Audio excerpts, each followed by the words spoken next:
Okay, up on the roof at 426 Olney Street in Palm Bay. I made a bunch of notes up on the roof. I want to start going over that information right now.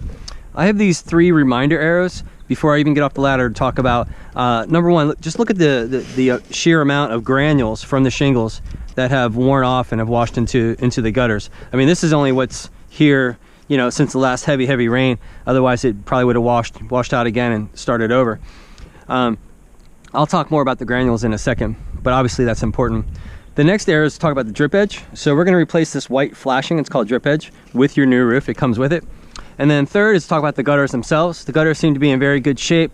Typically all we have to do is pull these pins without even taking the gutters to the ground, and we can get the new drip edge on and then put the gutters right back. So we can take really good care of your gutters as well too.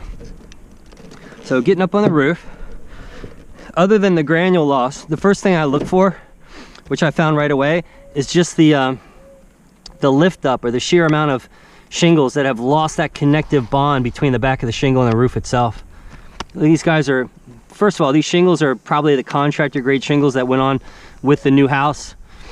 They're really kind of paper thin, and I'm just super shocked how all of these shingles are just literally just kind of laying up here flapping around. You can see that one moving as well too.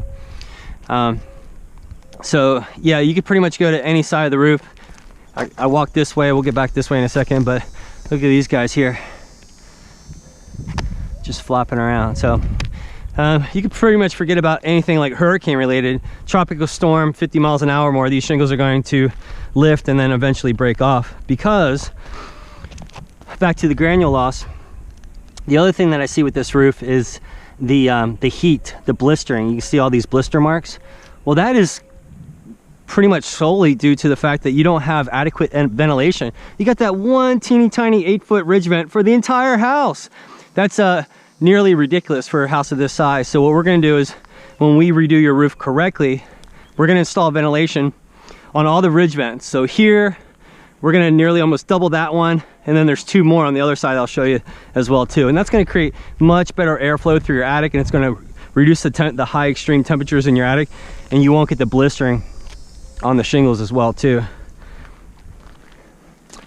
Coming over here, by the way, we're going to replace all the gooseneck style vents. We're going to reboot all the bathroom vents. Let me know what you want to do with the DirecTV. Most of the time customers allow us to remove and dispose of the old-timey dishes. I saw you have cable coming in on the other side of the house. Here's more of the same. Every side of the roof I check for lift up. Man, these poor guys are just literally just hanging on. I double check the measurements.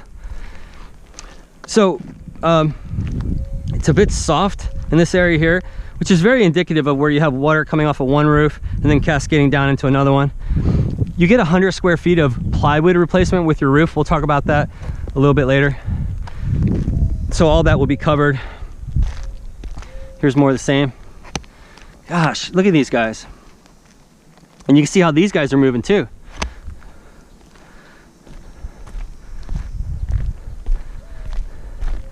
More. See how these guys are flopping around? I noticed that you actually had the power relocated underground. That's awesome. So this is where the old power mast used to be. So needless to say, we're going to take care of all that there. And then last 20 seconds or so, let's talk about further how we're going to redo your roof correctly.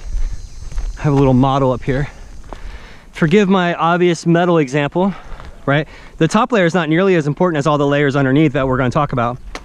Okay, so again, imagine this with me. Let's come over in the shade.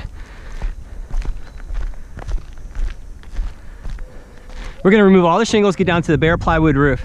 Anything remotely bad, like we talked about in this area and that area, you get 100 square feet of plywood replacement with your roof. Typically, that's more than enough for the average size house to replace any surprises that we find when we remove the shingles. There's 2 hurricane codes, upgrades, that we're going to do with your roof. The first one is called re-nail the roof to code. We're going to re-nail the plywood to the roof trusses. The code says every 6 inches, we go over 4 to 5 inches. We're going to re-nail the plywood to the roof trusses. And then probably the most important one is the waterproof barrier. You've probably heard of the term peel and stick. We're going to cover every inch of this bare plywood roof with waterproof barrier. So even with your new roof, let's just say that shed or the neighbor's fence ends up on top of your brand new shingle roof, it still will not allow the water to get inside your house, even if your roof gets damaged. So that stuff is really great. And then we're gonna put your 30-year Certainteed Landmark Series shingles. It does look like you had maybe this little ridge cap replaced, because that is my favorite color, and that is right there. That's weatherwood. So that actually would be my first choice for this entire house. So I'll just leave this brief and then catch up with the roof. Thanks.